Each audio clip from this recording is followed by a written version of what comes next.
اعوذ باللہ من الشیطان الرجیم بسم اللہ الرحمن الرحیم رب اشرح لی صدری ویسر لی امری واحلل عقدۃ من لسانی یفقہوا قولی۔ اے میرے رب، میرا سینہ کھول دے اور میرا کام آسان کر دے اور میری زبان کی گرہ کھول دے تاکہ وہ میری بات سمجھ سکے۔ اللہم ارنا الحق حقا وارزقنا اتباعہ وارنا باطلا باطلا وارزقنا اجتنابہ۔ اے اللہ، ہمیں حق کو حق کر دکھا اور اس پر چلنے کی توفیق عطا فرما، اور باطل کو باطل کر دکھا اور اس سے بچنے کی توفیق عطا فرما، آمین۔ اب انشاءاللہ جیسا کہ آپ لوگوں کو یاد ہوگا، یہ 10 صورتیں ہیں مسلسل جو ہم نے سورہ حدید سے شروع کی تھیں۔ سورہ حدید، سورہ مجادلہ، سورہ حشر، سورہ ممتحنہ، سورہ صف، سورہ جمعہ، سورہ منافقون، سورہ تغابن، سورہ طلاق اور سورہ تحریم۔ یہ 10 صورتیں ہیں جو مسلسل ہم مدنی دور میں ہیں۔ یہاں آپ لوگوں کو یہ بھی یاد ہوگا، میں نے اس کو المسبحات کا نام دیا تھا کہ یہ تسبیح سے شروع ہو رہی ہیں، اور مسبحات کے اندر سورہ حدید آئی تھی، پھر سورہ حشر ہم نے پڑھی، پھر سورہ صف پڑھی، پھر سورہ جمعہ پڑھی، اور اب لاسٹ اس کی سورہ تغابن ہے۔ یعنی 10 میں سے 5 صورتیں جو ہیں وہ تسبیح سے شروع ہوتی ہیں۔ یہ کلیئر ہو گیا؟ اچھا، اب جب یہ سورج شروع کرتے ہیں، یہ پھر آپ لوگ ذہن میں رکھیں کہ سورہ منافقون اور سورہ تغابن، اب یہ پھر جوڑے کی شکل، ٹھیک ہے نا؟ اس سے پہلے ہم نے سورہ صف، سورہ جمعہ کا ہم نے دیکھا تھا نا۔ اسی طرح سورہ منافقون اور جو آج ہے سورہ تغابن، سورہ منافقون سورہ تغابن جوڑے کی شکل میں۔ اچھا، مرکزی مضمون سورہ تغابن کا ہے ایمان، ایمان پر بات چلے گی، اور ایمانیات پہ آپ ضرور ذہن میں رکھا کریں، یہ جو مکی دور کی 86 صورتیں ہیں نا، وہ بیسکلی ایمانیات پر ہیں۔ ان میں کہیں حکم نہیں آتا، کہیں شرعی حکم نہیں آتے، کہیں نماز، روزے، زکوٰۃ، حج، یہ سب مدنی صورتوں میں ہمیں ملتے ہیں۔ تو ایمانیات بیسکلی جو چلتی ہے وہ ساری مکی دور میں چلتی ہے، رائٹ؟ لیکن یہ سورت مدنی دور کے ہو کے اس میں بھی ایمانیات کا ایک بڑا اہم اس میں نقطے آتے ہیں جو ایمان پر بات چلے گی۔ مرکزی مضمون اس سورت کا ایمان ہے۔ اچھا، اب یہ جو سورہ منافقون ہے، آپ دیکھیں آپ نے اس میں کیا پڑھا تھا؟ سورہ منافقون میں ہم نے نفاق پڑھا تھا۔ اب دیکھیں، نفاق ظاہری نہیں ہوتا، نفاق کیا ہے؟ باطن کا نیگیٹو، یعنی نیگیٹو پہلو ہے۔ ایسپیکٹ کون سا والا ہے؟ منفی پہلو ہے۔ یعنی باطن جو اندر کا ہوتا ہے وہ تو چھپا ہوا ہے نا، ظاہر اور باطن۔ باطن کا منفی پہلو جو ہوتا ہے وہ نفاق ہوتا ہے، یعنی وہ دلوں میں ہوتا ہے، وہ اکثر ظاہر نہیں ہو رہا ہوتا، کیونکہ جتنے منافق تھے وہ سارے نماز پڑھتے تھے، سارے روزے رکھتے تھے، ٹھیک ہے نا؟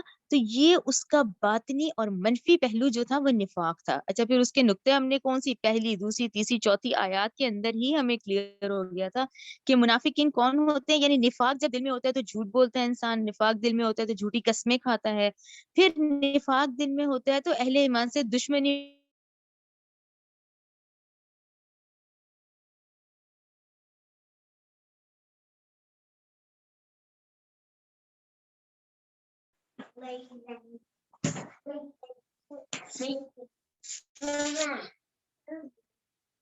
چلے، یہ سورہ تغابن ہم پڑھے ہیں۔ سورہ تغابن کے اندر ہم ایمان پہ بات کریں گے، اور ایمان بھی اسی طرح باطن کا مثبت پہلو ہے، یہ پازیٹیو آسپیکٹ کہ اسی دل کے اندر جب ایمان ہوتا ہے تو وہ کیا ہے؟ وہ بھی انسان کا باطنی ہے، باطن کا مثبت پہلو آ جاتا ہے۔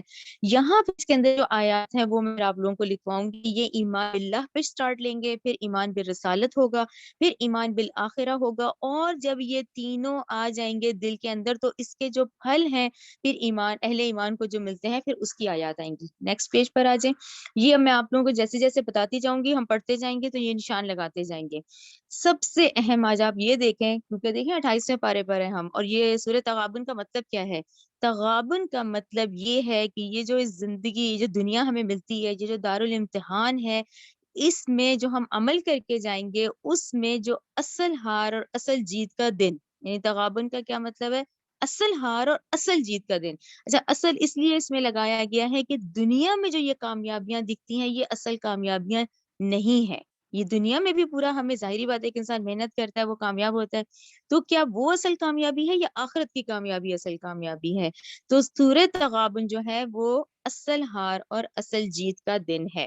اچھا، جس میں ہم شروع میں جو 1 سے 4 آیات پڑھیں گے وہ ایمان باللہ پہ پڑھیں گے، اللہ پر ایمان کی، یعنی ذات و صفات باری تعالیٰ پر ہوں گی، پہلی 4 آیات۔ پھر 5 اور 6 جو ہیں اسی طرح، اس کے بعد سب سے اہم جو اس وقت ہے وہ ایمان بالرسالت ہے۔ اب آپ لوگوں کو انشاءاللہ بہت کلیئر ہوگا کہ جو آج کے یہودی ہیں وہ حضرت موسیٰ کے ماننے والے ہیں، جو عیسائی ہیں وہ حضرت عیسیٰ کے ماننے والے ہیں، دونوں کے پاس پیشن گوئیاں موجود ہیں، پھر بھی یہ لوگ اپنی ضد پہ قائم ہیں۔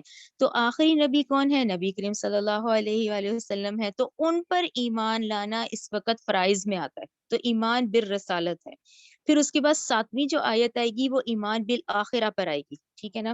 اچھا، ایمان بالآخرہ ڈیفینیٹ بات ہے، جو آج محنت کر رہے ہیں اسی کا رزلٹ، یعنی یہ جو ساری محنت ہے اسی کی اصل ہار اور اصل جیت کا جو دن ہے وہ آخرت کا دن ہے، یعنی جو 7 آیت ہے وہ ہم ایمان بالآخرت پہ پڑھیں گے۔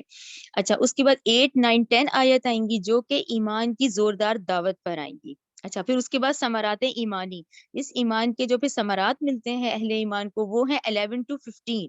اچھا، اس میں کیا ہے؟ نمبر 1 پوائنٹ آئے گا کہ رضا الہی پہ راضی رہنا۔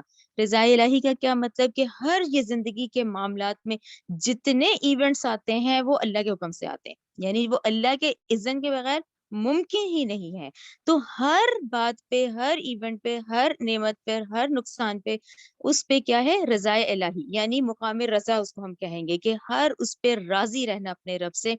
پھر اس کے بعد دوسرا اہم نقطہ آئے گا کہ اللہ اور اس کے رسول کی اطاعت کرو۔ پھر تیسرا کیا آئے گا؟ اللہ پہ توکل کرنا۔ اس کے بعد پھر یہاں پہ آئلی زندگی پہ بھی بات ہوگی کہ ایک مومن کی آئلی زندگی جو ہے وہ کس طرح کی ہو۔ پھر اس کے بعد مال اور اولاد جو ہے یہ سب سے بڑے امتحان ہے انسان کی زندگی کے۔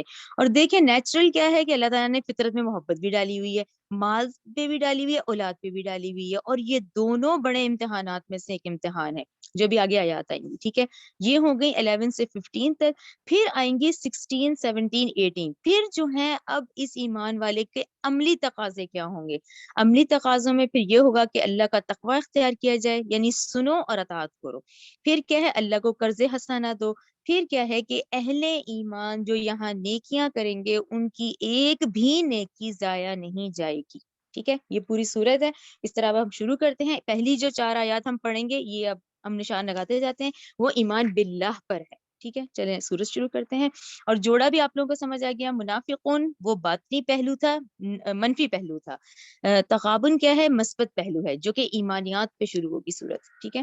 اعوذ باللہ من الشیطان الرجیم، بسم اللہ الرحمن الرحیم۔ شروع اللہ کے نام سے جو بہت مہربان اور نہایت رحم کرنے والا ہے۔ یسبح، ٹھیک، یہ مسبحات کی آخری صورت ہے جو آج ہم پڑھیں گے، یعنی 10 میں سے 5 صورتیں جو ہیں یسبح یعنی اللہ کی تعریف سے شروع ہوئی ہیں، تو اس کو مسبحات کہا گیا ہے۔ یسبح تسبیح بیان کرتی ہے، للہ اللہ کے لیے، ما جو چیز، فی السماواتی آسمانوں میں ہے، وما فی الارض اور ہر وہ چیز جو زمین میں ہے، ٹھیک ہے؟ یعنی ہر کائنات کی تمام آسمان زمین تمام اللہ کی تسبیح بیان کر رہے ہیں۔ لہو اسی کے لیے ہے ملک و بادشاہی، ولہ الحمد اور اسی کے لیے ہے ہر قسم کی حمد، ٹھیک ہے نا؟ یعنی کل شکر، کل جو ہے ہر چیز، کل بادشاہی کس کی ہے؟ اللہ تعالیٰ کی ہے۔ کل شکر کس کا ہے؟ اللہ تعالیٰ کا ہے، ٹھیک ہے؟ اور ہر کائنات کی پوری زمین آسمان ہر چیز جو تسبیح بیان کر رہی ہے وہ اللہ ہی کے لیے ہے۔ یہ وہی مطلب ہے کہ دیکھیں تمام یہ جو اس وقت کائنات کی چیزیں یہ تمام اللہ تعالیٰ کی فرما بردار ہیں، تسبیح کر رہی ہیں اور اللہ تعالیٰ کی فرما برداری کر رہی ہیں۔ وَهُوَ عَلَى كُلِّ شَيْءٍ قدیر، اور وہ ہر چیز پہ خوب قدرت رکھنے والا ہے، خوب قادر ہے، ٹھیک ہے؟ اب یہ وہی پہلے سے 4 آیات ہیں جو کہ ایمان باللہ پر ہیں۔ آیت نمبر 2 دیکھیں، ہوا وہ اللہ، الذی وہ ذات ہے، خلقکم پیدا کیا تمہیں۔ اچھا، اب یہ دیکھیں کتنی خوبصورت ہے کہ اللہ تعالیٰ نے تم سب کو پیدا کیا، ٹھیک ہے نا؟ جیسے رائٹ ناؤ جو آبادی ہے وہ 7.8 بلین ہے، یعنی ان سب کو کس نے پیدا کیا؟ اللہ تعالیٰ نے۔ فَمِنْکُمْ پھر کچھ تم میں سے کافر، وَمِنْکُمْ مومن، کچھ ہے جو تم میں سے کافر ہو جاتے ہیں اور کچھ جو ہیں وہ تم میں سے مومن رہتے ہیں۔ اب یہی والی بات ہے کہ دیکھیں اللہ تعالیٰ تو یہاں نافرمان کو بھی اس وقت نواز رہا ہے۔ اس وقت تو جو قاعدہ قانون دنیا کا چل رہا ہے اس میں تو ہم دیکھ رہے ہیں نافرمانوں کو تو بہت ہی نواز رہا ہے۔ تو اللہ تعالیٰ نے کہا وہی ذات ہے جس نے تمہیں پیدا کیا۔ پھر کتنی عجیب بات ہے کہ تم میں سے جو کافر ہو گئے، جو انکار کر رہے ہیں، جو ناشکری کر رہے ہیں، جو ناقدری کر رہے ہیں، جو نافرمانی کر رہے ہیں اللہ تعالیٰ کی، تو وہ بھی تم میں سے کچھ ہے، پھر وہ کافر ہو گئے ہیں، کچھ ہیں جو تم میں سے مومن ہیں۔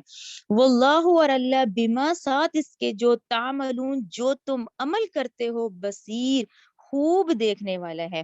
اب یہ جو آتی ہے نا آیت دیکھیں اس پہ ضرور غور کریں کہ ایک تو اصل ہار اور جیت کا دن ہے وہاں, ٹھیک ہے نا, آخرت کا دن. اچھا بصیر خوب دیکھنے والا ہے, کیا دیکھنے والا ہے؟ تعملون, جو تم عمل کر رہے ہو. اب دیکھیں یہ جو سارا ہے جو بار بار ریوائز بھی ہو رہا ہے, ریپیٹ بھی ہو رہا ہے کہ ریکارڈ ہے, ہر چیز ریکارڈڈ ہے, تو وہ کیا صرف دکھانے کے لیے ہے؟ نہیں نا, وہ اس لیے بھی ریکارڈ ہو رہی ہے کہ اس میں جو تم نے غلط کام کیا اس کی تمہیں سزا ملے گی, اور جو تم نے نیک کام کیے ہیں اس نیکی کا عمل کا بدلہ دیا جائے گا. اس لیے یہ بات آتی ہے کہ جو تم عمل کرتے ہو اللہ خوب دیکھنے والا ہے. کیوں؟ کیونکہ اللہ تعالیٰ نے ہمیں بے شمار نعمتوں سے نوازا ہے, بے شمار, اور اب اس کے باوجود ہم دنیا کو ماننے میں لگ جائیں اور اس بات کو ہی بھول جائیں تو پھر یہی ہے کہ ہم نے کافر کا مطلب انکار کیا, نہ قدری کی نہ شکری کی. تو جس نے پیدا کیا تمہیں, کچھ تم میں سے کافر ہو جاتے ہیں, کچھ تم میں سے مومن, اور اللہ ساتھ اس کے جو تم عمل کر رہے ہو خوب دیکھنے والا ہے. آیت نمبر 3, خلقہ, اس نے پیدا کیا, سماواتی, آسمانوں کو, والارض, اور زمین کو, بالحق, کی حق کے ساتھ. یہ حق کے ساتھ کو ضرور سرکل کیا کریں کیونکہ دیکھیں یہی حق سے ہی دیکھیں پوری بات سمجھ آتی ہے کہ دیکھیں نا ایک تو وہ زندگی ہے, صبح اٹھ کے پھر اس کے بعد کھا لیا پی لیا سو لیا, پھر سو کے کھا لیا پی لیا سو لیا, دیکھیں نا وہ بھی زندگی ہے. لیکن یہاں پر تو اللہ تعالیٰ کہہ رہے ہیں اس نے پیدا کیا آسمانوں کو اور زمین کو بالحق, کی حق کے ساتھ, یعنی کہ یہ کیا ہے, پرپس فل کریشن ہے. نہیں یعنی یہاں کھیلنے کے لیے, انجوائمنٹ کے لیے نہیں آئے ہیں, ٹھیک ہے نا. اس نے پیدا کیا آسمانوں کو اور زمین کو بالحق, کی حق کے ساتھ, یعنی کہ یہ کیا ہے, یہ پرپسفل کریشن ہے. وہ صورکم, یعنی ایک تو کریشن اتنی پرپسفل, اس کے بعد تم یعنی انسان بھی کیا, کلائمیکس آف دا کریشن.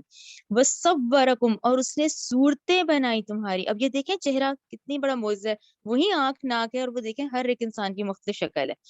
وہ صورکم, اس نے صورتیں بنائی تمہیں, صورتیں بنائی تمہاری, سوری, فاحسنات, تو اچھی بنائی, صورکم, تمہاری صورتیں, وَإِلَيْهِ الْمَصِيرُ, اور اسی کی طرف واپسی ہے تمہاری. یہ دیکھیں یعنی اگر آیت نمبر 2 میں یہ کہا گیا ہے کہ ٹھیک ہے تم میں سے کچھ ہیں جو نافرمان ہے, کچھ ہیں جو مومن ہے, تو نافرمان نے بھی واپس میرے پاس ہی آنا ہے, ٹھیک ہے نا, واپس اپنے اللہ تعالیٰ کے پاس چل جانا ہے, اور جو فرما بردار ہے اس نے بھی چلے جانا ہے. تو یہاں پر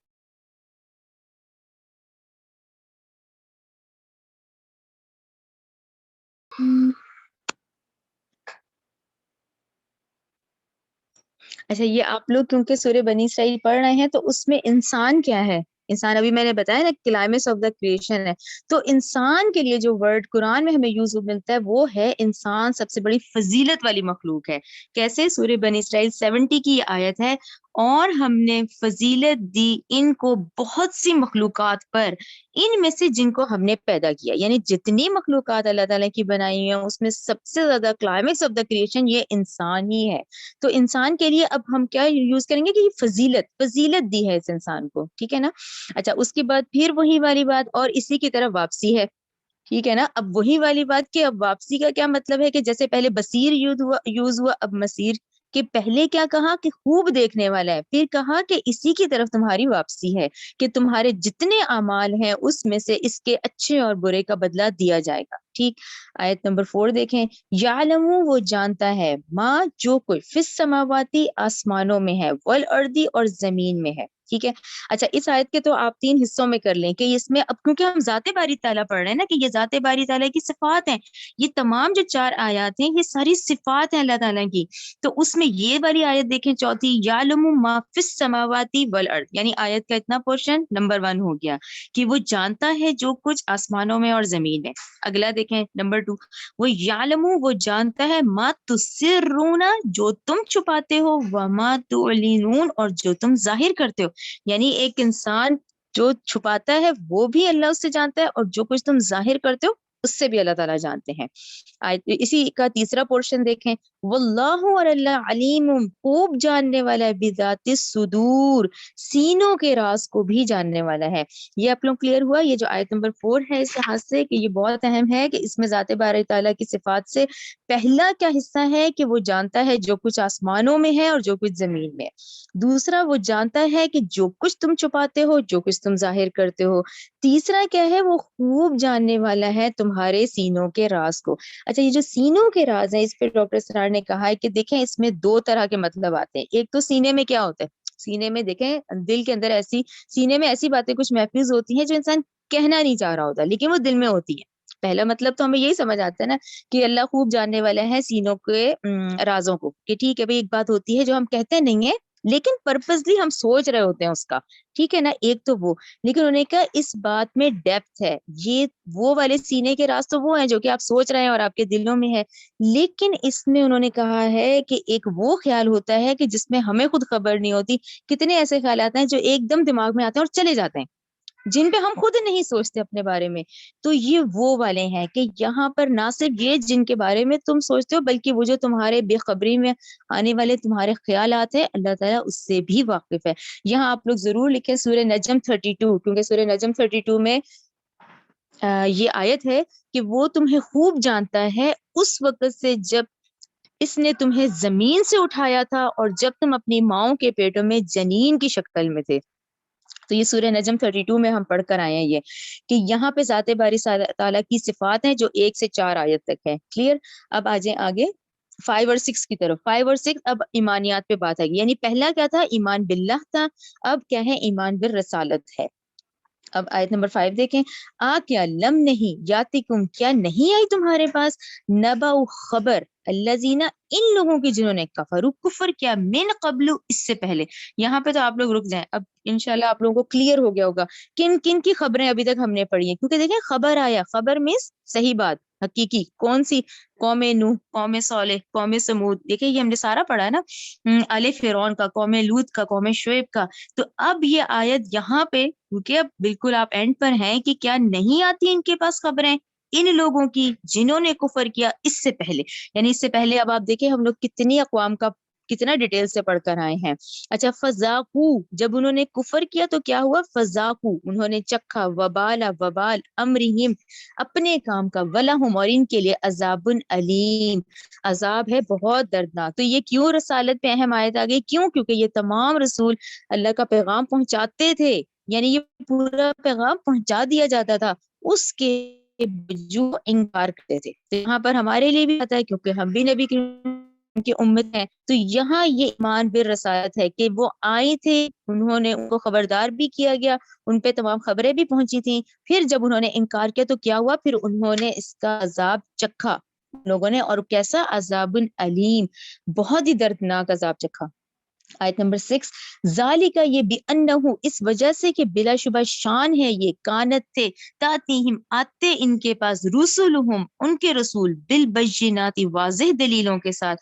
فقالو, اب آپ دیکھیں یہاں پہ تو بات سمجھ آتی ہے نا کہ بھی ٹھیک ہے وہ جو واضح دلیلوں کے ساتھ ہے, دیکھیں آسمانی کتابیں بھی آئیں, معجزات بھی آئے, تو یہ رسول آنے سے کیا ہے؟ رسول بھیجنے کا مقصد کیا ہے؟ رسول بھیجنے کا مقصد ہے کہ اب یہ جو امتحان تھا نا اس کو آسان کر دیا گیا کہ بھئی اس کتاب کو فالو کرنا ہے, رسول کے انسٹرکشنز ہیں, ٹھیک ہے نا, نبی کریم صلی اللہ علیہ وسلم کی اتباع کرتے ہیں تو ہر زندگی کے معاملات ہمیں مل جاتے ہیں وہاں سے. یہ سامنے کتاب بھی ہے, ٹھیک ہے نا, یہ راہ ہدایت بھی موجود ہے, رسول بھی ہے, گائیڈ لائن بھی ہے.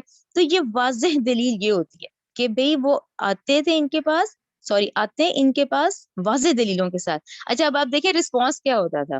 فقالو, تو وہ کہتے, ابشر, کیا بشر, یہدوننا, ہمیں ہدایت دے گا. اب یہ پھر وہی نسل انسانی کی فطرت کہ یہ بیماری آ جاتی ہے کہ اب یہ تو ہماری طرح ہی ہے, یہ تو ہماری طرح کا بشر ہے تو ہم اس کی بات مانیں. تو وہ کہتے تھے کیا بشر راہ دکھائیں گے ہمیں؟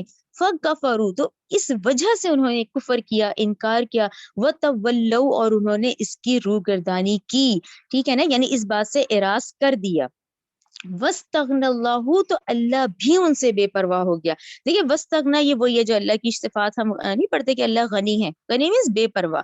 اچھا وہ بے پرواہ کیوں ہے؟ کیونکہ یہاں گائیڈ لائن پوری ہے, ہدایت پوری ہے, اس کے باوجود بھی جب ایک انسان نہیں کہنا مانتا تو پھر اللہ تعالیٰ بے پرواہ ہے, ٹھیک ہے نا. وَاسْتَغْنَى اللَّهُ, یعنی کہ جب انہوں نے یہ بات کی ہی, انہوں نے انکار کیا, انکار کی ریزن یہ دی کہ ہمیں راہ دکھائیں گے, یہ تو خود ہماری طرح کے بشر ہیں. تو اس پہ کیا ہوا؟ وَاسْتَغْنَى اللَّهُ, بے پرواہی کی ان سے اللہ نے, پھر اللہ بھی ان سے بے پرواہ ہو گیا کہ تم لوگ ادھر جہاں جانا چاہتے ہو جاؤ. اچھا یہاں پہ آپ لوگ یہ رکیں کیونکہ اب اتنی بڑی عیسائی کمیونٹی ہے نا اس وقت کہ یہاں ایک تو فطرت کی بیماری انسانی یہ بتائی گئی کہ بھی وہ یہ کیسے ہم ان پہ ایمان لائیں, یہ تو ہماری طرح کے بشر ہیں. اچھا اب اگر ایمان لے بھی آئے, عیسائی کمیونٹی نے کیا کیا, وہ ایمان لے بھی آئے تو وہاں انہوں نے کیا کیا, اس کو اللہ کا بیٹا بنا دیا. پھر کیا بنایا؟ بلکہ وہ رسول ہے نا، رسول حضرت عیسیٰ، ان کو اللہ کا بیٹا بنا دیا. یعنی کسی نہ کسی فارم میں انسانی فطرت نے یہ کام کیا کہ ایک تو انکار کیا کہ یہ کیسے ہے، یہ بشر ہو کے ہمیں ہدایت دیں گے. دوسرا کیا کیا کہ اگر مان بھی لیا حضرت عیسیٰ کو تو پھر بیٹا بنا دیا، پھر کیا ہے، اللہ کا بیٹا بنا دیا.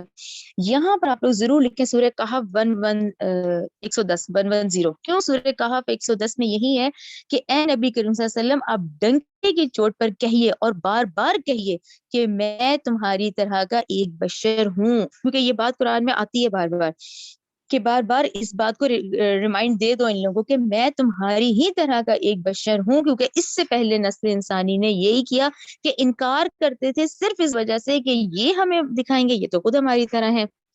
ٹھیک ہے. اچھا یہاں پر یہ بہت خوبصورت ایک بات ہے، یہ آپ لوگ ذرا غور سے سنیں. یہ یہاں تک تو ہم کرتے ہیں نا کہ بھی ٹھیک ہے وہ بار بار آیت آتی ہے کہ بھی میں بھی تمہاری طرح کا ایک بشر ہوں، لیکن یہاں کچھ اسپیشلٹیز ہوتی ہیں رسول کی. ٹھیک ہے نا، وہ کیسے، یہ دیکھیں.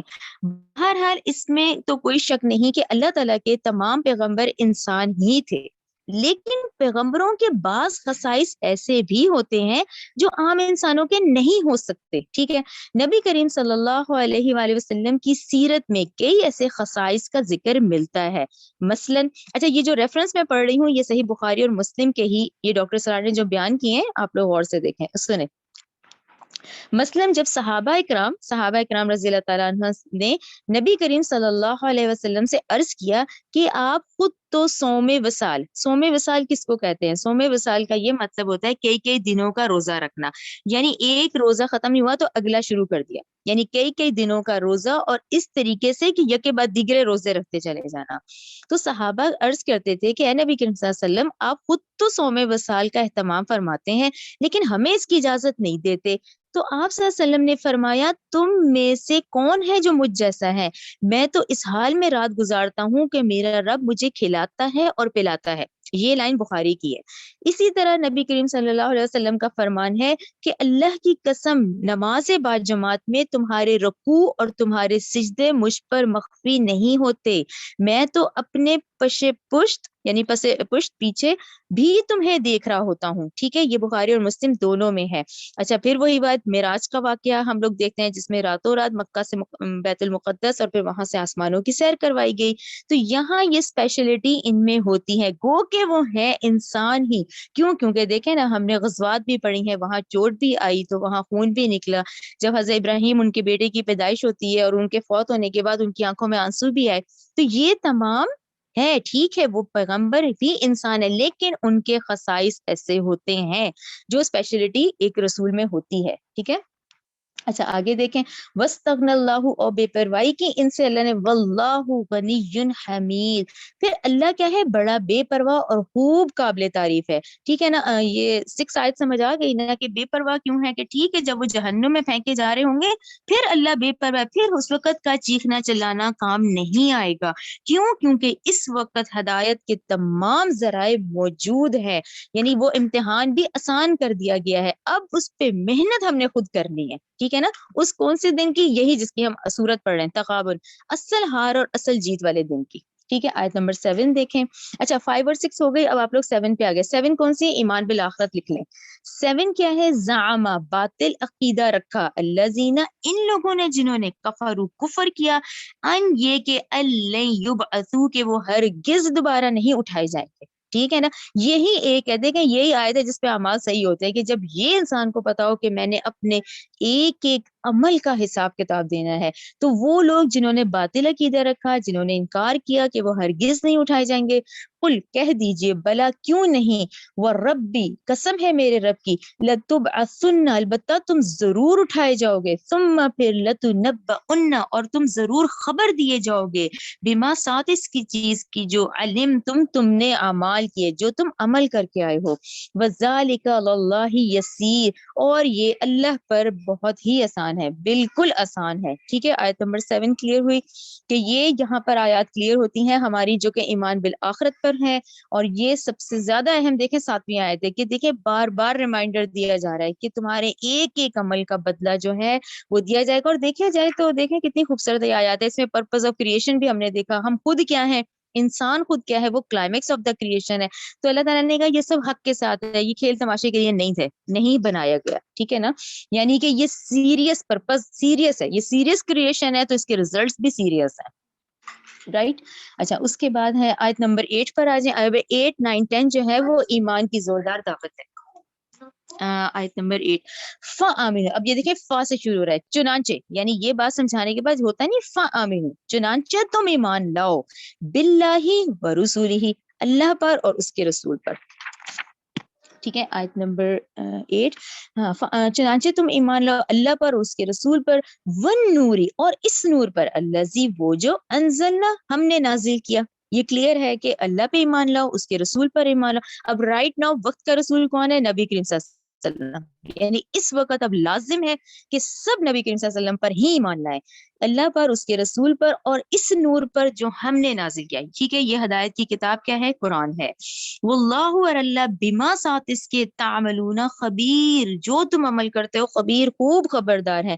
یہ پھر وہی دیکھیں بار بار یہ ریپیٹ ہوا ہے اس والی صورت میں کہ جو ہے ہم خبردار ہیں اس سے. اب خبردار یہی ہے نا کہ یہ جو ریکارڈ ہے ہمیں جو دکھایا جائے گا وہ ہمیں دکھانے کے لیے تو نہیں ہے, ہمیں دکھا کے یہ بتایا جائے گا کہ اب تم نے اس میں سے جو نیک اعمال کیے ہیں تمہیں اس کا بھی بدلہ دیا جائے گا, جو تم نے اس میں بدعمالی کی ہے تمہیں اس کی سزا بھی دی جائے گی, ٹھیک ہے نا. تو خوب خبردار ہے جو تم عمل کر رہے ہو, ٹھیک ہے. آیت نمبر 9 دیکھیں, یوم یجمعکم, جس دن وہ جمع کرے گا تمہیں, لیوم الجمع, اس جمع ہونے والے دن پہ, ذالک یوم التغابن, یہ سورۃ تغابن آ گیا کہ یہی ہے اصل ہار اور اصل جیت کا دن, وہ ہوگا, ٹھیک ہے نا. یہاں دنیا کی جو کامیابیاں ہیں وہ صرف یہیں تک ہیں, ان کا نہیں ہے, وہ تو یہاں پہ وہ کیونکہ ظاہری ہے نا, ہمیں وہ سامنے دکھتی ہیں, لیکن یہاں رہ کے جو آخرت کی تیاری ہے وہ یہ ہے کہ یہی ہے, یہی ہوگا دن جو اصل ہار اور اصل جیت کا ہوگا. ومن, اور جو کوئی, یؤمن, ایمان لے آئے, باللہ, اللہ پر, ویعمل صالحا, اور عمل کرے صالح. یہاں صالح کو ضرور ذرا سرکل کیا کریں کیونکہ یہاں اعمال بہت سارے ہیں ہمارے, ریاکاری والے عمل بھی ہیں, وہ حسد اور جلن والے عمل بھی ہیں, عمل تو وہ بھی ہیں لیکن وہ سارے عمل ایکس کر دیں گے, وہ سارے بے حیثیت عمل ہو جائیں گے. عمل کون سا والا کاؤنٹ ہوگا جو تولا جائے گا, وہ اعمال صالح ہوگا جو خالصتاً اللہ کی رضا کے لیے ہوگا, ٹھیک ہے نا. جو کوئی ایمان لائے اللہ پر اور عمل کرے صالح. اچھا اس میں یہ اہم نقطہ آتا ہے, اور اس میں دوسرا اہم نقطہ جو آتا ہے جو بہت ہم لوگ زیر بحث کرتے ہیں کہ جی وہ جو یورپ والے ہیں جی وہ بہت زیادہ مینرز میں, بہت ان کے ہاں رولز ریگولیشنز بڑے اچھے ہیں, لیکن ان کے پاس ایمان نہیں ہے, ان کی کوئی نیکی ایکسیپٹیبل نہیں ہے, چاہے یہ لوگ جتنی نیکیاں کر لیں. آج جتنے اس طرح کے کرسچنز ہیں, جتنے ہیں, ہم لوگ کتنا پڑھنے میں آتا ہے نا جی, اس نے بڑے بڑے کام کیے ہیں, بڑے بڑے این جی اوز ہیں, بہت خدمت خلق ہو رہی ہے, ایمان نہیں ہے تو کوئی عمل ایکسیپٹیبل نہیں ہوگا, کیونکہ یہ شرط ہے کہ جس وقت کا جو رسول ہوگا اس پر ایمان لانا ضروری ہے, تو اعمال صالح کاؤنٹ ہوں گے, ان لوگوں کے اعمال نہیں کاؤنٹ ہوں گے. آپ لوگ یاد کریں سورہ ابراہیم میں ہم پڑھ رہے ہیں کہ ان کی نیکیاں ان کو دکھائی جائیں گی لیکن ہوا کے ذرات کی طرح انہی کے سامنے وہ اڑ جائیں گی, کہ ٹھیک ہے وہ یہاں جو کام کرتے ہیں نا ان کو یہاں شہرت مل جاتی ہے اس کی, ٹھیک ہے نا. اور وہاں کیا ہے کہ جو کوئی ایمان لائے اللہ پر اور عمل کرے صالح, یکفر, تو وہ اللہ دور کرے گا, عنہ, اس سے, سیئاتی ہی, اس کی برائیاں, وہ یدخلہ, اور وہ داخل کرے گا اس کو, جنات, ایسے باغات میں, تجری, چلتی ہیں, من تحتہا, اس کے نیچے, انہار, نہریں, خالدین, وہ ہمیشہ رہیں گے, فیہا, ابدا, ان میں ابد تک, ذالک الفوز العظیم, فوز العظیم کو ضرور سرکل کیا کریں کہ یہی جو ہے بہت بڑی کامیابی ہوگی, یہی ہے سب سے بڑی کامیابی. یہ کلیئر ہو گیا نا آپ کو اعمال صالح, کہ اعمال صالح کے لیے ضروری ہے رسول پہ ایمان لانا, کیونکہ پھر آپ انسٹرکشنز رسول کی فالو کریں گے نا, کہ اب مجھے جو اتباع کرنی ہے ہمیں وہ نبی کریم صلی اللہ علیہ وسلم کی کرنی ہے, اللہ کی اطاعت اور نبی کریم صلی اللہ علیہ وسلم کی اتباع, پیروی, تو پھر یہ کامیابی ہوگی, کیونکہ یہاں شرط پا رہی ہے بار بار کہ اللہ اور اس کے رسول پہ لاؤ, اللہ اور اس کے رسول پہ ایمان لاؤ, ٹھیک ہے. یہ ہو گیا 9 تک. اچھا ہاں, آیت نمبر 10, والذین, اور وہ لوگ جنہوں نے, کفروا, کفر کیا. یہ آپ دیکھ رہے ہیں نا کہ کیسے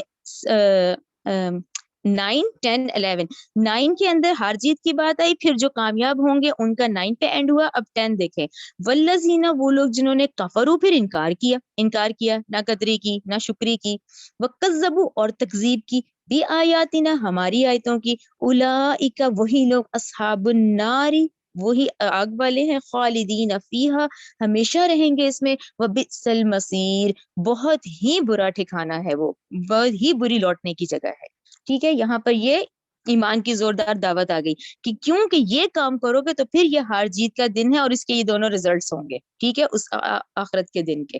اب آج آیت نمبر 11 12 13 14 15 تک، ٹھیک ہے نا، یہاں پر آپ لوگ 1 2 3 کرنا شروع کریں۔ کیونکہ اب جو ہم پڑھیں گے وہ ثمرات ایمانی ہے، کہ وہ جو دل کا ایمان ہے پھر اس کے جو ثمرات ہیں وہ کس شکل میں آتے ہیں، ٹھیک ہے۔ یہ 10 آیتیں کلیئر ہو گئی نا آپ لوگوں کو۔ اب 11 پہ آ جائیں۔ ما اصابہ، نہیں پہنچتی، من مصیبت، کوئی بھی مصیبت، الا مگر باذن اللہ، اللہ ہی کے حکم سے پہنچتی ہے۔ اب یہ جو ایمان کی بات ہو رہی ہے اس کا جو پہلا ہے، یہ پہلا پوائنٹ لکھیں آپ لوگ 11ویں آیت سے آگے، اس کے 5 پوائنٹ ہے، تو یہ آپ لوگ لکھیں کہ ایمان والے کی سب سے پہلا جو وہ امتحان جو گزرتا ہے وہ یہ ہوتا ہے کہ وہ سب سے پہلے اس کا یقین ہے اس بات پہ، وہ اس کا مقام رضا ہوگا کہ نہیں پہنچتی کوئی مصیبت مگر اللہ ہی کے حکم سے۔ یعنی یہاں پر آپ یہ دیکھیں، یہ جو سورہ انعام ہے، سورہ انعام کی آیت نمبر 59، سورہ انعام آیت نمبر 59 جو ہے، اس کو تو لکھ لیا کریں کہ یہ دیکھیں اس میں ہے، یہ میں آپ کو اس کی بتاتی ہوں کہ نہیں گرتا کوئی بھی پتا مگر وہ جانتا ہے اس کو، نہ کوئی دانا زمین کے اندھیروں میں، نہ کوئی چیز تری میں، نہ کوئی خشکی میں، مگر وہ سب واضح کتاب میں موجود ہے۔ یعنی اس کا کیا مطلب، جب ایک پتا بھی اللہ کے حکم کے بغیر نہیں گر سکتا، تو یہ جو اتنی بڑی کوئی مصیبت، کوئی چیز، کوئی آزمائش آتی ہے تو وہ اللہ ہی کے اذن سے آتی ہے۔ کلیئر؟ تو پہلا کیا ہے کہ نہیں پہنچتی کوئی مصیبت مگر اللہ ہی کے اذن سے۔ وَمَن یؤمن، اور جو کوئی ایمان لائے، باللہ، اللہ کے ساتھ، یہدی، تو وہ ہدایت دیتا ہے، قلبہ، اس کے دل کو۔ تو اس کے دل کو کیا ہدایت ملی کہ جب اس کے پاس مصیبت آئی تو اس نے شور نہیں مچایا، اس نے اللہ کے خلاف شکایتی انداز نہیں رکھا، اس نے اس پہ جھگڑے نہیں کیے، اس نے کیا کیا، اس کا مقام رضا یہ ہے کہ جب اس کا دل کے اندر ایمان ہوگا نا، پھر وہ حرف شکایت نہیں کرے گا، پھر وہ کیا کرے گا، وہی جو کوئی ایمان لائے اللہ کے ساتھ تو وہ ہدایت دیتا ہے اس کے دل کو، پھر اس کے دل میں سکون آ جائے گا، پھر اس کو وہ مصیبت، وہ آزمائش نہیں لگے گی، وہ اس کے رب کا امتحان ہوگا جس میں وہ راضی ہو گیا، ٹھیک ہے، مقام رضا آ گئی۔ اس میں ایمان جب دل میں انٹر ہو گیا تو کیا آیا کہ پہلا تو اس کا یہ یقین ہو گیا کہ نہیں پہنچتی کوئی مصیبت مگر اللہ ہی کے حکم سے، رائٹ؟ جیسے سورہ انعام 59 ذہن میں رکھا کریں کہ بھئی جب کوئی پتا بھی اللہ کے حکم سے نہیں گر سکتا، تو یہ اتنے بڑے بڑے جو معاملات ہوتے ہیں تو یہ اللہ کے اذن کے بغیر نہیں ہوتے۔ تو اس میں بندہ مومن کیا کرتا ہے کہ جو کوئی مان لے اللہ کے ساتھ تو وہ ہدایت دیتا ہے اس کے دل کو۔ واللہ، اور اللہ، بکل ہر شیء، ہر چیز کو، علیم، خوب جاننے والا ہے۔ یہاں آپ لوگ نا بقرہ بھی لکھیں، سورہ بقرہ، سورہ بقرہ 216 کہ دیکھیں سورہ بقرہ 216، یہ پتہ ہے ایمان کے لیے ہی ہے، یہ جیسے سورہ نام 59 ہے، اسی طرح سورہ بقرہ جو ہے 216، کہ ہو سکتا ہے کہ تم، اس کی ترجمہ میں پڑھ رہی ہوں، کہ اور ہو سکتا ہے کہ تم کسی شے کو ناپسند کرو اور وہ تمہارے لیے بہتر ہو، اور ہو سکتا ہے تم کسی چیز کو پسند کر رہے ہو جبکہ وہ تمہارے لیے بری ہو، اور اللہ جانتا ہے تم نہیں جانتے۔ تو یہ دیکھیں یہ ایمان والے کی کیفیت ہے، جب ہم یہ آیات پڑھتے ہیں تو پھر جب کوئی ایسی بات ہوگی، کوئی ایسا امتحان آئے گا تو انسان پھر اللہ کے خلاف شکایتی انداز نہیں رکھے گا، پھر کیا ہوگی، یہ اس کی مقام رضا کی آیت ہے۔ یعنی پہلا پورشن آپ نے کیا دیکھا 11 آیت میں کہ مقام رضا، ایک ایمان جب دل میں انٹر ہو گیا ہے تو اس کے لیے کیا ہوگا کہ ہر آزمائش، ہر امتحان اس کے اللہ کی طرف سے، اور وہ اس پہ راضی ہے، ٹھیک ہے۔ یہ مومن کے دل کی کیفیت آ گئی۔ اچھا، اب نیکسٹ دوسرا پوائنٹ دیکھیں، دوسرا اہم نقطہ کیا ہے، وَأَطِیعُوا اللَّهَ وَأَطِیعُوا الرَّسُولَ، ٹھیک ہے نا، تم اطاعت کرو اللہ کی، تم اطاعت کرو اللہ کے رسول کی۔ اس کا کیا مطلب ہوا، تم اطاعت کرو اللہ کی اور اس کے رسول کی؟ ہاں، آپ کو اور مجھے اس میں کیا سمجھ آتا ہے، دیکھیں اس میں ہمیں یہ سمجھ آتا ہے کہ اس وقت نبی کریم صلی اللہ علیہ وسلم نے پوری ذمہ داری اور امانت کے ساتھ ایک ایک بات آگے پہنچا دی ہے، ٹھیک ہے نا۔ اللہ کی اطاعت، جو اللہ کا میسج تھا وہ ایگزیکٹ امت کے پاس ہے۔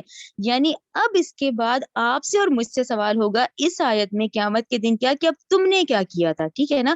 جیسے دنیاوی معاملات میں ہمارے لیے تو بہت امپورٹنس ہر چیز کی ہوتی ہے، وہی اتنی ہی اس میں بھی ہو، کیوں؟ کیونکہ یہ ہم نے سوال کا جواب دینا ہے کہ جب میرے رسول نے تمام ذمہ داری سے تمام احکامات، تمام چیزیں پہنچا دی تھی، تو تم نے اتنا بھی نہ کیا کہ تم سرچ کرتے، تم نے اتنا بھی نہ کیا، تو ہماری ذمہ داری ہوگی، کیونکہ ہم سے یہ پوچھ ہوگی اس والے سوال کی کہ تم اطاعت کرو اللہ کی، تم اطاعت کرو رسول کی، کیونکہ رسول اپنی ذمہ داری سے تمام پیغام پہنچا چکا ہے، اب تمہیں اس کا جواب دینا ہے، ٹھیک ہے نا۔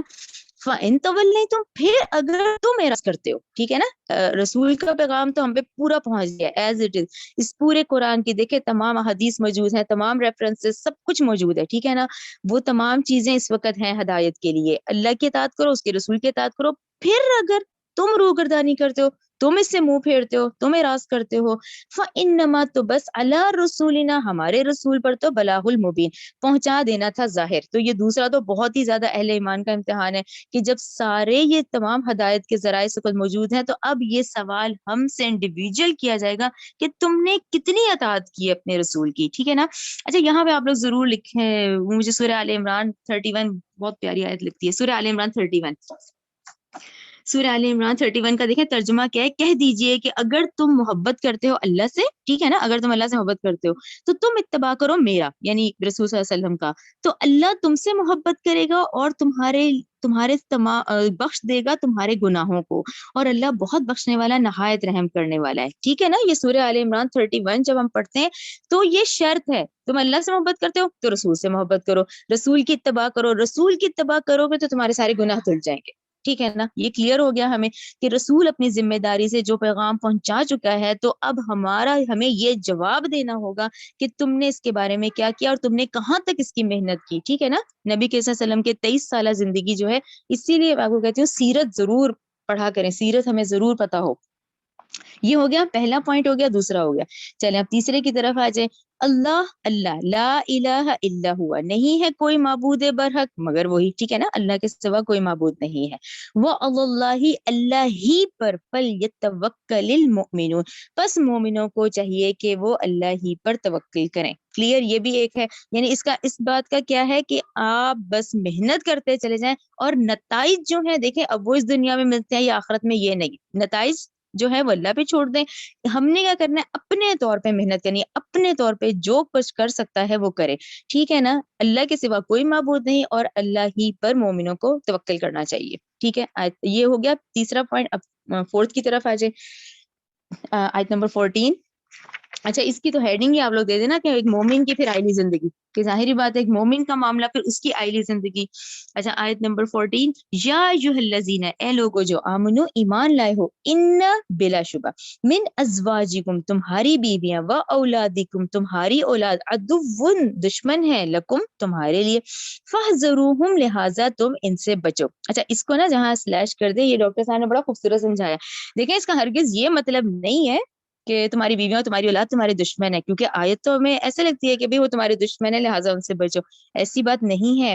دیکھیں اللہ تعالیٰ نے تو اتنی محبت ڈالی ہے، وہ میاں بیوی کی محبت ہی تو ہے کہ آگے اولاد چل رہی ہے، پھر ایک باپ ہے جو صبح صبح نکلتا ہے، اور یہ جو پوری کائنات چل رہی ہے یہ اسی پہ تو چل رہی ہے کہ ابھی یہ مسلسل اولادیں ہو رہی ہیں، مسلسل نسل چل رہی ہے، ٹھیک ہے نا۔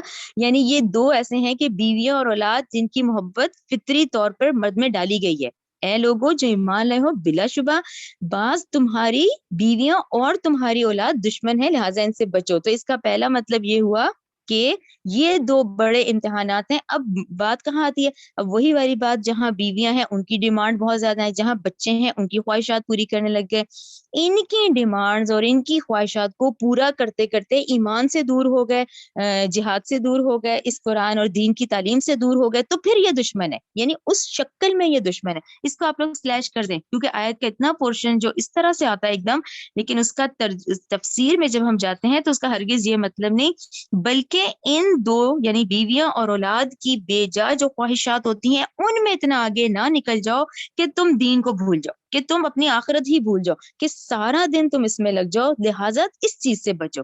اچھا اب اگلا پورشن دیکھیں، وَإِن تَعْفُوا، پھر اگر تم معاف کر دو۔ اب یہ کیا مطلب کہ اگر تم معاف کر دو، اس کا مطلب کہ جو ایک اہل ایمان مرد ہوتا ہے اس پہ لازم ہے کہ وہ اپنے گھر والوں پہ سخت نظر رکھے، ٹھیک ہے نا، بیوی پہ بچوں پہ وہ رکھے ضرور کہ آیا یہ دین پہ چلنے والے ہیں، آیا ان کے کیا معاملات ہیں، یا یہ غلط کام کر رہے ہیں۔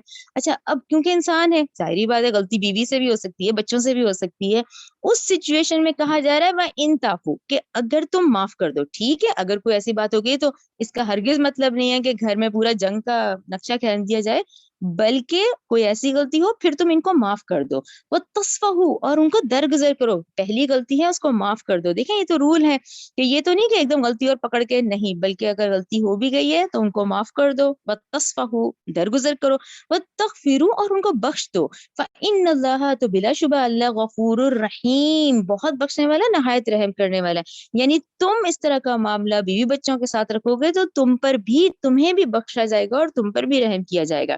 یہ کلیئر ہو گیا نا کہ دشمن کا مطلب اس طرح نہیں، ہاں آخرت کی فکر ختم، ہر چیز کی ختم، ٹوٹل سارا دن بچوں کی اور بیوی کی خواہشات میں ہی نکل گیا، تو پھر یہ ان سے بچو، پھر اس چیز سے بچو اور ان پہ نظر رکھو، اور اس کے بعد اگر کوئی بات ہوتی ہے تو تم ان کو معاف بھی کرو، درگزر بھی کرو، تم بھی ان کو بخشو تاکہ اللہ تم پر بھی رحم فرمائے، اور اللہ بہت بخشنے والا اور رحم فرمانے والا ہے. ٹھیک ہے. اچھا یہاں پر جو ہے نا آپ لوگ وہ ذہن میں رکھیں آیت 14 کے حوالے سے، ہاں یہ واقعہ عفق آپ لوگوں کو یاد ہوگا، ہم نے سورہ نور میں بھی پڑھا، سورہ بقرہ میں بھی پڑھا کہ وہ حضرت عائشہ رضی اللہ تعالیٰ عنہ کا جو معاملہ تھا ام المومنین کہ حضرت ابوبکر صدیق جس کو وہ جو مستح تھا، مستح ان کا کزن تھا، خالہ زاد بھائی، جو اتنا غریب تھا اور وہ اس کو پورا سپورٹ کیا کرتے تھے، پورا اس کا خرچہ پانی اٹھاتے تھے.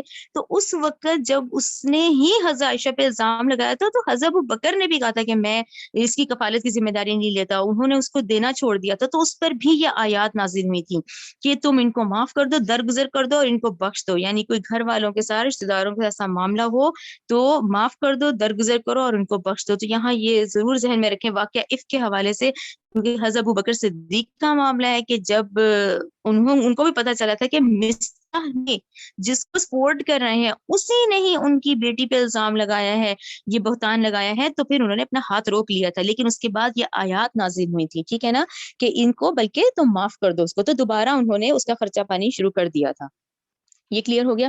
اچھا آیت نمبر 15 دیکھیں، آیت نمبر ہاں آیت نمبر 15 فتقوا اللہ، یہ 5واں نمبر آ گیا. فتقوا اللہ چنانچہ تم ڈرو اللہ سے، ماں جتنی استطاعتم جتنی تم استطاعت رکھ سکتے ہو.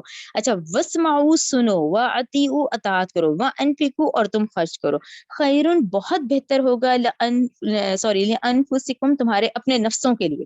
ٹھیک ہے نا، اپنے نفسوں کے لحاظ سے یہ بات آ گئی. 50 اوہ سوری، دیکھیں سوری مجھ سے غلطی ہو گئی، یہ میں 14 سے نیچے آ گئی، یہ 14 کے بعد 15 آیت تھی، سوری میں 16 پہ آ گئی. انما بلا شبہ، سوری یہ غفور الرحیم پہ ہم رکے تھے نا، 15 آیت ہے. انما بلا شبہ اموالکم تمہارے مال، و اولادکم تمہاری اولاد، فتنۃ آزمائش ہے. سوری آیت نمبر 15 ہے، بلا شبہ تمہارے مال تمہاری اولاد فتنۃ آزمائش ہے، واللہ اور اللہ عندہ اس کے ہاں اجر عظیم بہت اجر ہے. تو یہ 14 15 جو دونوں ہیں یہ مومن کی آئلی زندگی پہ یہ دونوں آیات ہیں، 14 اور 15. 14 میں کہ ان کو اس طرح کے معاملات ہوں تو پھر معاف کرو، درگزر کرو، بخش دو، اور پھر 15 میں دوبارہ کہا جا رہا ہے کہ یہی مال اور اولاد جو ہیں یہ بہت بڑی آزمائش ہے.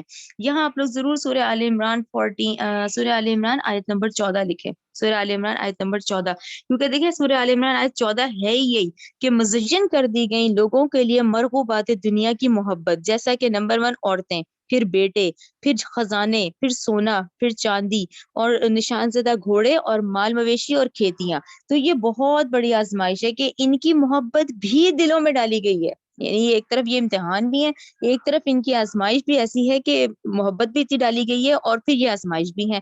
لیکن آزمائش کب بنے؟ جب آپ نے آخرت بھلا دی، ورنہ نہیں. ٹھیک ہے آپ ان کو سب کو لے کے چلیں لیکن اپنی آخرت مت بھول جائیں، یعنی ان کی خواہشات کو پوری کرتے کرتے اپنی آخرت مت ضائع کرتے.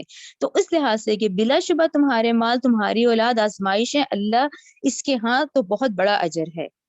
اور یہ سورہ آل عمران 14 تو جب ہم پڑھتے ہیں تو وہ تو ہے ہی یہی، اس میں عورتوں سے ہی بلکہ وہ شروع آیت ہی وہاں سے شروع ہوتی ہے کہ عورتیں، اور پھر اس کے بعد بیٹے، اور پھر جمع کیے ہوئے خزانے اور سونا چاندی گھوڑے مال مویشی. اچھا پھر یہاں پہ ایک حدیث ہے کہ جہنم کو نفس کی مرغوب چیزوں سے ڈھانپ دیا گیا ہے اور جنت کو ناپسندیدہ چیزوں سے ڈھانپ دیا گیا ہے. رائٹ. اچھا یہاں پر یہ 2 آیتیں پھر مومن کی آئلی قوانین، آئلی زندگی پہ ہوتی ہیں. اب ہے وہ 16 آیت جو کہ ہمارا نمبر 5واں ہے. فتقوا اللہ چنانچہ تم ڈرو اللہ سے، یعنی ساری بات کے بعد کہا گیا ہے کہ فتقوا اللہ چنانچہ تم ڈرو اللہ سے، ماں جتنی کہ استطاعتم تم استطاعت رکھ سکتے ہو. ٹھیک ہے، یعنی اس کے مطابق یہ بے شک کہ اللہ نے یہ محبتیں ڈالی ہوئی ہیں، لیکن کوشش کرو مثلا آخرت کو مت بھولو اور ان لوگوں کو بھی سب کو ساتھ لے کے چلو اور ان کے ساتھ معاملہ بھی اچھا رکھو کہ معاف کر دو، درگزر کرو اور بخشش کر دو. تو چنانچہ تم ڈرو اللہ سے جتنی تم استطاعت رکھتے ہو، واسمعوا اور سنو، واطیعوا اور اطاعت کرو، وانفقوا اور تم خرچ کرو. تو آیت نمبر 16 کیا ہے کہ یعنی کہ سنو پھر اطاعت کرو اور خرچ کرو. یعنی کہ اب کس کو سنو، کس کی اطاعت کرو، یہ جو آیت نمبر 16 میں آ رہا ہے یہ پھر وہی ہے کہ اللہ کا تقوی ہو اور پھر کیا ہے کہ ایمان برسالت آ گیا نا. اس کا کیا مطلب آ گیا کہ سنو پھر اطاعت کرو کس کی، رسول کی. وانفقوا اور خرچ کرو، یہ جتنی محبتیں ہیں ان کو کیا ہے، ان کو پھر اللہ کے لیے خرچ کرو. سنو، اطاعت کرو اور خرچ کرو. خیر لانفسکم، یہ پھر تمہارے نفسوں کے لیے بہت اچھا رہے گا. ٹھیک ہے. وَمَن يُوقَ اور جو کوئی بچا لیا گیا شح نفسہ اپنے نفس کی حرص سے، فَأُولَئِكَ هُمُ الْمُفْلِحُونَ تو یہی لوگ فلاح پانے والوں میں سے ہیں. رائٹ، کلیئر ہوا. اس کے بعد کیا ہے آیت نمبر 16 17 18 کہ اس کا عملی تقاضا ہے. ٹھیک ہے نا، یہ جو 16 آیت ہے یہ پھر عملی تقاضے میں آ گیا کہ یہ کام کرو، سنو، اطاعت کرو اور خرچ کرو تاکہ تم اس چیز سے بچ جاؤ، اس حرص سے بچ جاؤ. تو یہی لوگ فلاح پانے والوں میں سے ہیں. آیت نمبر 17 ان تقرضوا اور اگر تم قرض دو اللہ کو قرض حسنا تو اللہ کو قرض حسنا دو. قرض حسنا یاد ہے نا آپ لوگوں کو، ایک ہوتا ہے صدقہ خیرات کرنا جو کہ غریب مسکین ضرورت مندوں کو کیا جاتا ہے. قرض حسنا کیا ہے کہ اللہ کے دین میں کے معاملے میں جو خرچ ہوتا ہے، اللہ کے دین کی پھر جو کوشش میں جو طاقت لگتی ہے، جو پھر اس میں جو خرچہ اور مال اور صحت لگتی ہے وہ ہے قرض حسنا. کہ اگر تم قرض دو اللہ کو قرضن حسنا، قرض حسنا یضاعفہ تو وہ اسے بڑھائے گا اس کو، لکم تمہارے لیے، ویغفر لکم اور بخش دے گا تمہیں، واللہ اور اللہ شکور بڑا قدردان ہے، حلیم خوب حوصلے والا ہے. اچھا، خوب حوصلے والے کا کیوں کہا ہے؟ خوب حوصلے والے یہ کہ بار بار تمہیں ترغیب دی جا رہی ہے، بار بار تمہیں ایک بات کہی جا رہی ہے، پھر بھی تم نہیں سن رہے، لیکن ہمارے نہ سننے پہ بھی ہمیں فوری پکڑ نہیں ہو رہی ہماری، پھر ہمیں ایک اگلا دن دے دیا جاتا ہے. ٹھیک ہے نا. تو وہ کیا ہے، اللہ بڑا قدردان ہے اور خوب حوصلے والا ہے. آیت نمبر 18 عالم الغیبی وہ جاننے والا ہے پوشیدہ کو، وہ شہادتی اور ظاہر کا، پوشیدہ کا اور ظاہر کا، عزیز نہایت غالب ہے، حکیم خوب حکمت والا ہے. اب یہاں پوشیدہ اور ظاہر کیوں کہا گیا؟ پوشیدہ اور ظاہر اسی لیے کہا گیا کیونکہ اہل ایمان کی بات ہو رہی ہے. تو اہل ایمان کا ہر عمل چاہے اس میں پوشیدہ کیا چاہے کوئی ایسی نیکی ہے جو اس کی ظاہر ہے، کوئی ایسی نیکی ہے جو چھپی ہوئی ہے سب سے، ان سب کا اجر اس کو آخرت کے دن ملے گا.